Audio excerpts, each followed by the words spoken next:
Hello বন্ধু, কেমন আছো তোমরা? আশা করি সবাই ভালো আছো। আমাদের চ্যানেলে তোমাদের সবাইকে স্বাগত। বন্ধুরা, আজকে আমাদের রেসিপি পাউরুটির একটা নতুন টিফিন রেসিপি। দেখুন, প্রথমে পাউরুটি নিয়ে এইভাবে এইভাবে কেটে নিলাম, মাঝখান থেকে ঠিক এইভাবে ছুরি দিয়ে কেটে নিলাম। এরপর গাজর ও পেঁয়াজ ঘষে নিলাম। গাজর ও পেঁয়াজ ঘষে নিয়ে একটা ডিম ফাটিয়ে তার মধ্যে একটু সামান্য পরিমাণ নুন দিয়ে গাজর ও পেঁয়াজ দিয়ে ভালো করে ফাটিয়ে নিলাম। এবার একটা প্যান বসিয়ে তার মধ্যে সামান্য তেল ব্রাশ করে দিয়ে, একদম সামান্য, তার মধ্যে পাউরুটিটা দিয়ে ঠিক মাঝখানে এই গোলাটা দিয়ে দিলাম।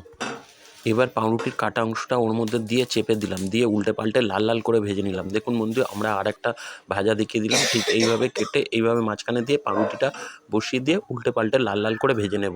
বন্ধুরা, তোমরাও একে একে ঠিক এইভাবে সব রুটিগুলো ভেজে নিও। আজকে আমাদের recipe ready. Tata, good bye বন্ধু, দেখা হবে পরের ভিডিও।